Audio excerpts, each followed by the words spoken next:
हे उडदाचे पापड बघा, एकदम मस्त झालेत ना. अजिबात तेलकट होत नाहीत आणि चवीला सुद्धा एकदम भारी होतात. घरीच पापडाचा मसाला करून आज आपण 1 किलो डाळींचे पापड करतोय. बऱ्याच वेळा बघा, आपण जर रेडीमेड पापडाचं पीठ आणलं किंवा विकतचेच पापड आणले, ते तळल्यानंतर ते तेल जेलीसारखं घट्ट होतं. शिवाय पापड सुद्धा खूप तेल पितो, कारण त्यामध्ये पापड खारचं प्रमाण जास्त असतं.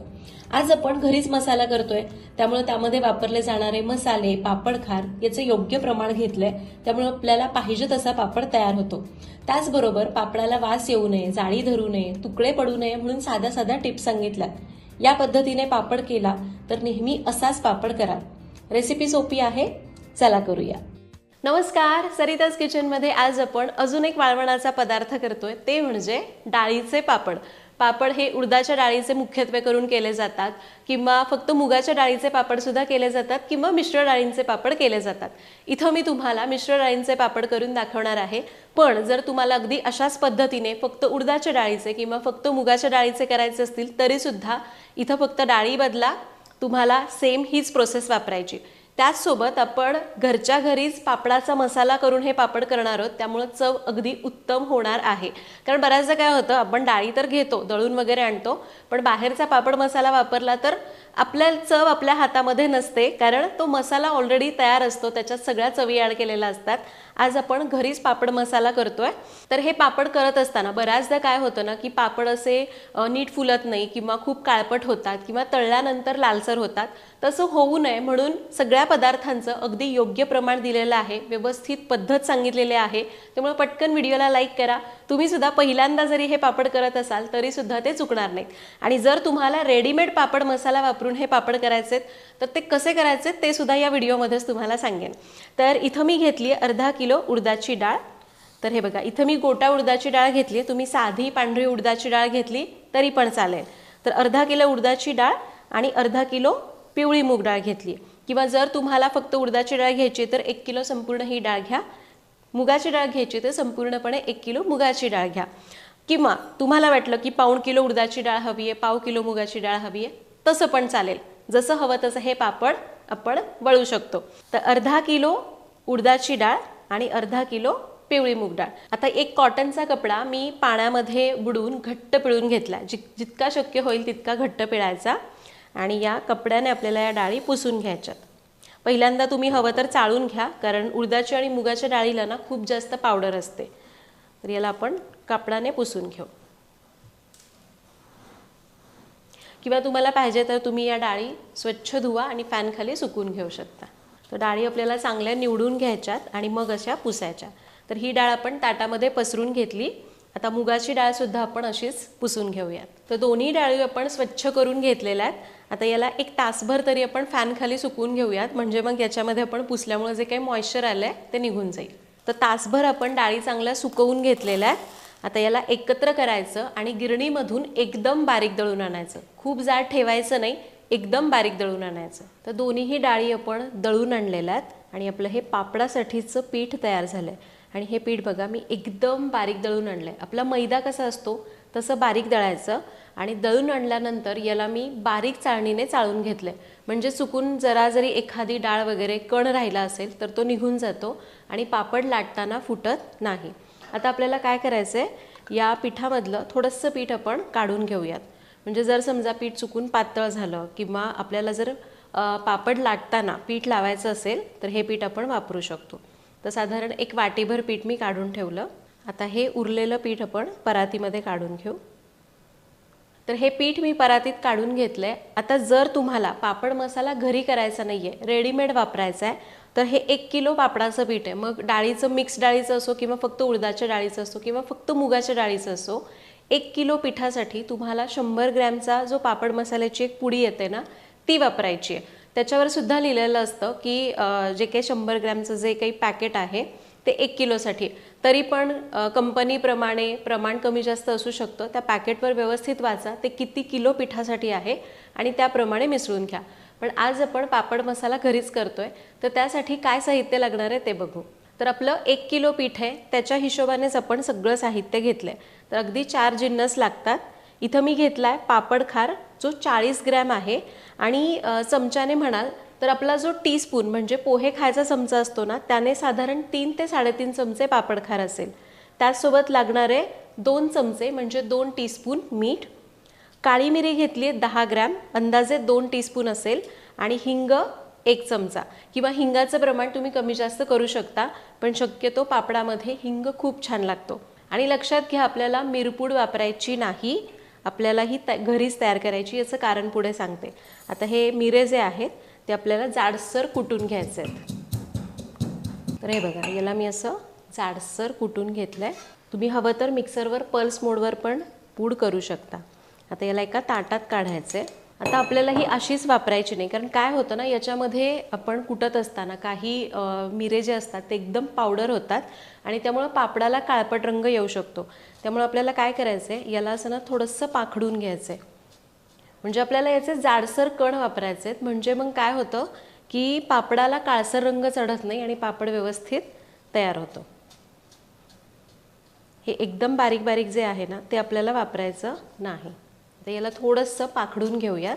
तर हे बघा, एकदम बारीक पावडर झालेली जी पूड आहे ती वापरायची नाही. यामध्ये सुद्धा तुम्हाला वाटलं की मिरे खूपच जास्त मोठे राहिलेत तर ते कण सुद्धा घेऊ नका, नाहीतर पापड खूप असा जास्त असा मोठा मध्ये मध्ये फाटला जातो. तर एवढे 4च जिन्नस पापड मसाल्याला लागतात. आता इथं मी पीठ हे परातीत घेतलं आहे. यामध्ये आपल्याला घालायचं आहे पापडखार, मीठ, हिंग आणि मिरपूड, म्हणजे जी भरड आपण घेतली आहे ना ती.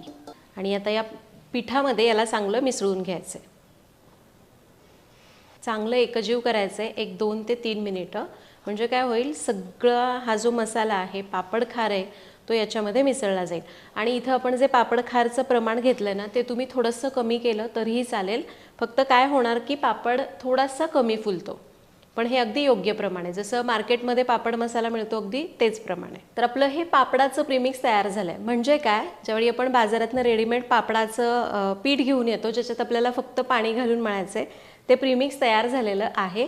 बरेच जण काय करतात, पाणी गरम करतात, त्याच्यात सगळे मसाले घालतात आणि मग त्याच्यामध्ये याला मळून घेतात.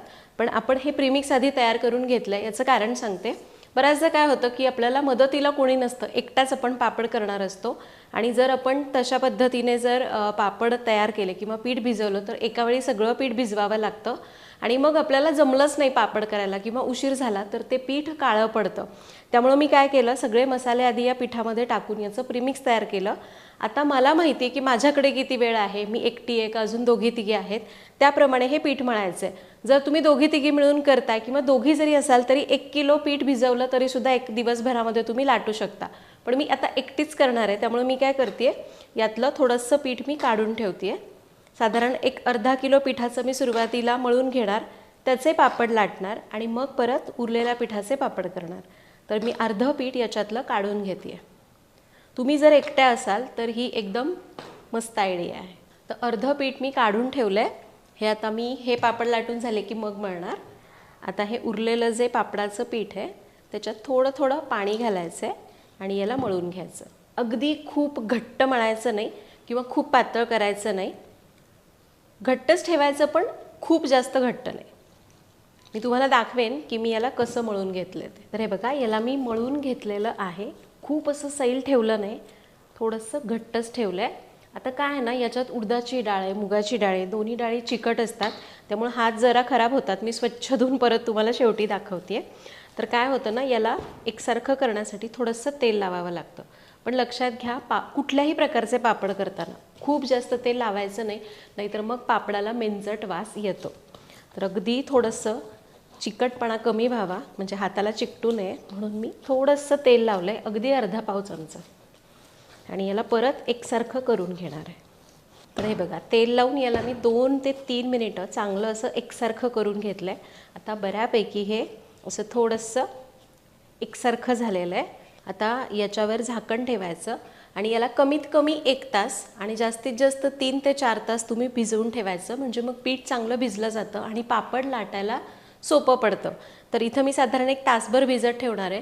तुम्ही जर घरी पापड करणार असाल तर मी सजेस्ट करेन सकाळी उठल्यावर आंघोळ केली की आधी पीठ भिजवून ठेवा, बाकीची कामं होईपर्यंत पीठ छान भिजेल आणि मग पुढची प्रोसेस करायची. आता इथे याला साधारण तास ते 1.5 तास तरी भिजत ठेव. तर आता एक साधारण तासभर झालेला आहे आणि पीठ बघा आपलं अगदी छान भिजलेलं आहे. मग अशी कसं थोडंसं असं खडबडीत वाटत होतं, पण आता याला दाबलं की लगेच हे मऊ होतं आहे. आता हे पीठ आपल्याला चांगलं ठेचून घ्यायचं आहे. तर मी काय करते आहे, लगेच सगळं पीठ ठेचायला घेत नाही. याच्यातलं थोडंसं पीठ घेतलं, पोळपाटाला किंचित तेल लावायचं, खूप पण तेल लावायचं नाही, नाहीतर पापडाला मेंचट वास येतो.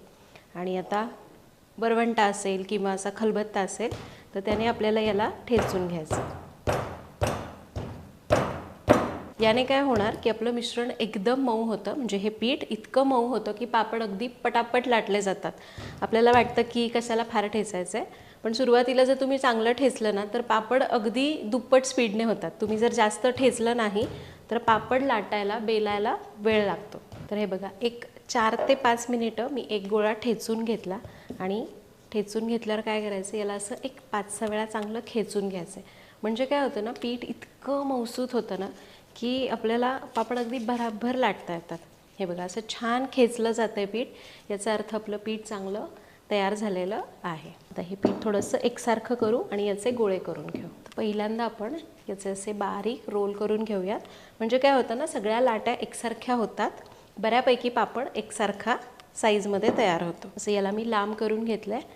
आता सुरीला थोडंसं तेल पुसूयात, म्हणजे मग हे चिकटणार नाही. आणि एक समान आकाराच्या लाट्या कापून घेऊ. खरं तर दोऱ्याने सुद्धा याला कापलं जातं, पण सुरीने सुद्धा अगदी व्यवस्थित होतं. तर तुम्हाला पापड जसा लहान मोठा पाहिजे त्याप्रमाणे याला कापून घ्या. तर हे बघा, आपण सगळे कापून घेतलेले आहेत गोळे. आता याला एका भांड्यामध्ये काढून घेऊ. तर हे बघा, इथं मी सगळ्या गोळ्या करून घेतलेल्या आहेत. आता आपण पापड लाटायला सुरुवात करायची. एक गोळी मी काढून घेते, पण आता उरलेल्या गोळ्या आहेत ना त्या एकमेकांना चिकटू शकतात. त्यामुळे मी काय करते, थोडंसं तेलामध्ये बोटं घेऊन याला असं लावून घेते. म्हणजे काय, ह्या गोळ्या एकमेकांना चिकटणार नाहीत. खूप जास्त पीठ नका लावू, कारण काय होतं ना, पिठाने जास्त जाळी पडते. आणि तेलसुद्धा जास्त लावू नका, अगदी गरज लागेल तिथेच तेल लावायचं आहे. आता या गोळ्या आपण झाकून ठेवायच्यात, म्हणजे मग त्या सुकणार नाहीत. आता इथे पापड लाटायला सुरुवात करू.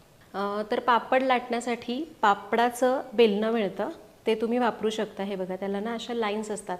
याने काय होतं, पापडावर भार पटपट पडतो आणि पापड अगदी पाहिजे तेवढा पातळ लाटता येतो.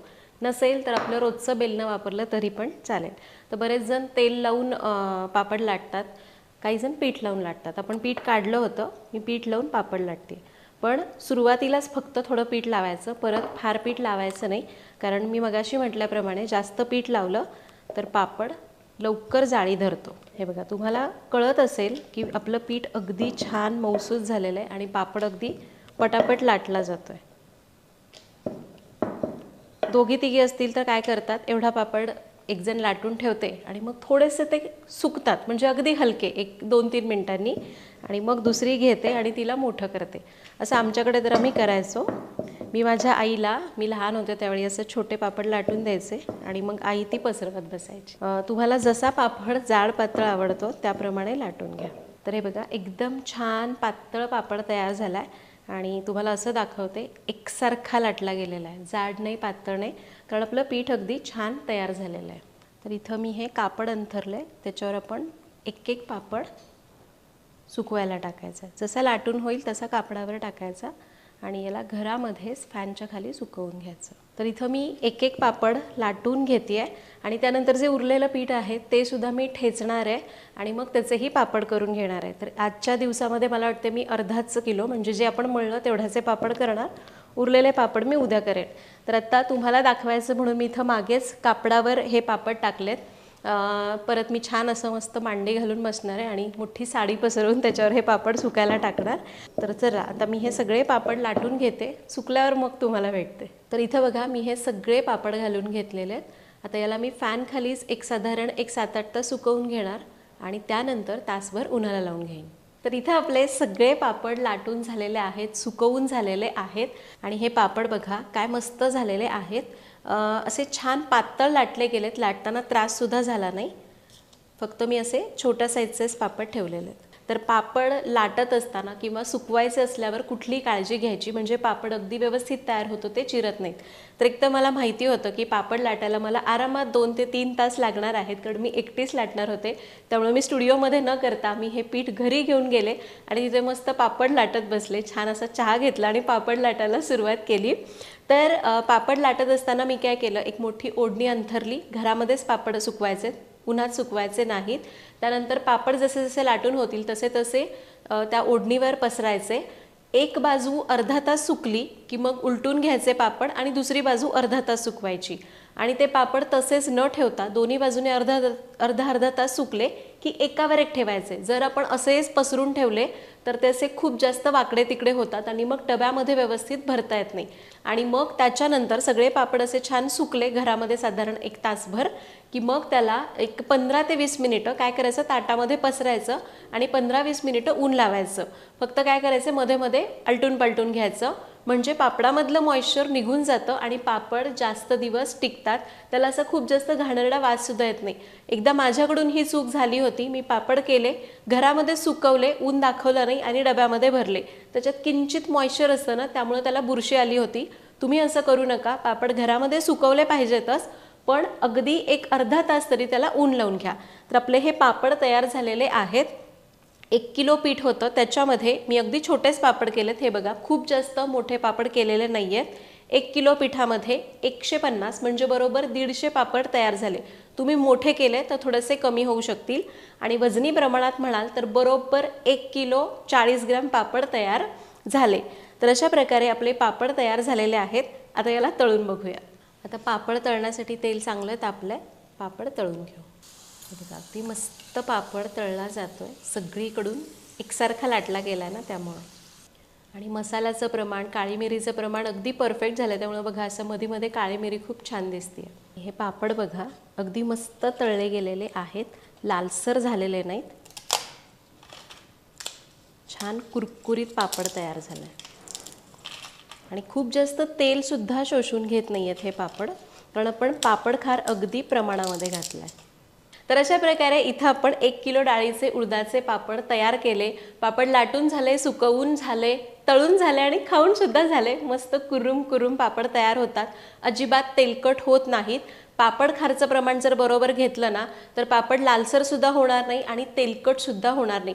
कारण बऱ्याचदा बघा, आपण रेडीमेड पापड विकत आणतो ना, त्याच्यामध्ये पापड खार इतका जास्त असतो की पापड अगदी दुप्पट तिप्पट फुलतो, पण ते तेल बघा थोडंसं असं जेलीसारखं होतं, कारण त्याच्यामध्ये पापड खारचं प्रमाण जास्त असतं.